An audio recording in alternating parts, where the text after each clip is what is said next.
to another episode of Do Something With Your Marketing. This week we're going to tackle retargeting. Marketers don't do enough with retargeting. In fact, they don't do enough of this incredibly valuable technology, and they're usually doing it wrong. So let's dig in today into what retargeting is, why it's so important, and how you could be doing it better. So first, what is retargeting? Retargeting is the ability to show ads to people who have already engaged with you in some way and be able to either build more awareness, create engagement, or convert them with a call to action. Now, there are two different types of retargeting ads. There's two different lists. The way it works is you can upload a list of contact information, emails, phone numbers, etc., into an advertising system, and it'll try to match these lists and figure out, okay, who's on the list that the system knows about, and then give you the ability to show ads to those people. So that's list-based retargeting.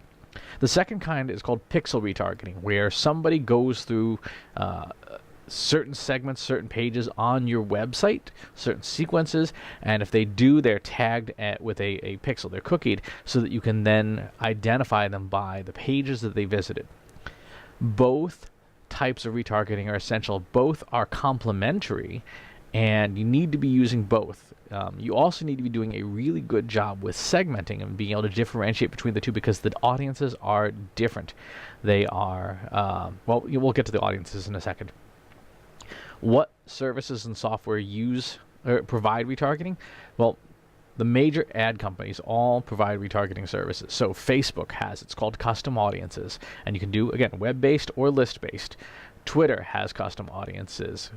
Google AdWords has custom audiences, both either by the retargeting pixel for AdWords or for what's called AdWords Customer Match, where you upload the list.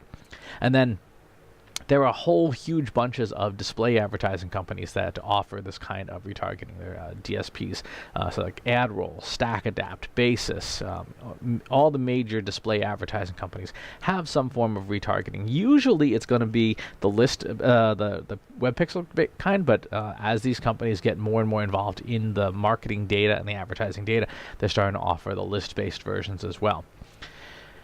So in terms of deploying this stuff, all this stuff is deployed typically with tag managers. So Google Tag Manager is sort of the gold standard. There's also Adobe Tag Manager, Telium, a whole bunch of different companies that offer tag management solutions.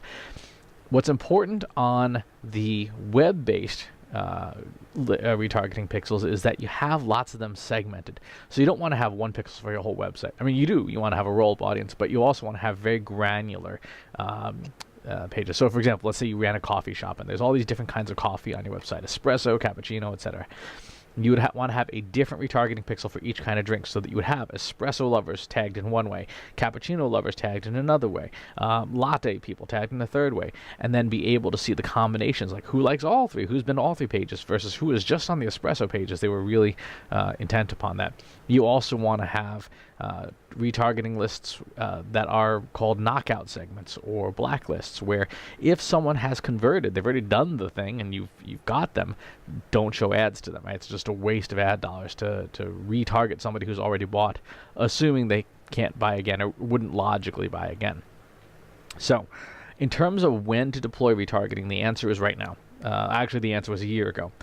But deploying the retargeting pixels, the tracking for all these services, is not something that costs you money. So there's no out-of-pocket cost to collect these audiences. You will pay eventually when you run ads to them. But set these pixels up, set these lists up, import your email lists, get everything in place as soon as possible, as soon as humanly possible. You may not use this data for weeks or months or even years, but when it's time to really hit go, when your boss says, I need a campaign now, I need our sales pipeline acceleration campaign right now, you'll be so glad that you have that in place. Now, the third part of how to do retargeting properly is that you have to match on behaviors, as well as all the demographics and firmographics and stuff that you get with social networks. You have to match on behaviors. So let's take those two combinations. You have web pixel and you have list. If we have the web pixel audience, but they're not on our list, that means they have moderate interest, right? They were browsing our pages. They're okay. But they need to be engaged more. They have not converted. So web, but no list. They've not converted. If you have you have list, but no website, no web pixel. So they're in this audience of the system knows about them from their email, their phone number, but no website traffic. And that probably means somebody uploaded a list to the system that you might have bought it somewhere, or you might have appended it from someplace like data.com or net prospects or something like that. So you've got qualified people, but they probably have zero engagement. If there's no record of them ever touching your website, then that's a very low awareness list. So you want to show awareness advertising to this group of people, list but no web. And then the magic is people who are in both your list audience and your web audience. They are aware. They have probably opted in. They are engaged. So these are the folks that you want to run action ads to. Say, like, if you want, there's a special on coffees this month. You want to nurture and then extract value from those folks with calls to action. Again, you need all three kinds of behaviors to understand. Web but no list, list but no web, web and list together, and have different types of advertising for each. Do not show the same ad to everybody. That's just a waste. You may as well not even bother.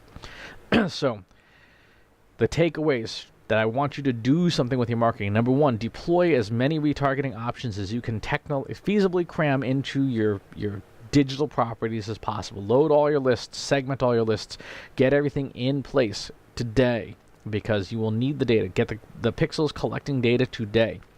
Segment them out. Understand who's in your audience. Use the different research tools to understand your audience better. And then finally, show highly segmented, highly targeted ads to the right audience for the right products at the right time, so that people go, oh, I was just thinking about that. If you do all three, you're going to have a very successful retargeting program. You will see astonishing click-through rates, astonishing purchase rates, and so on and so forth. If you hose the list, the offer, and the creative, don't do it. Just don't even spend the money. Do something else with that. But if you do it right, it's gold. It's one of the best things you can do for your marketing. So please go master retargeting. Learn it, practice it, try it out, get good at it, master it, so that you can do something with your marketing. Thanks for watching.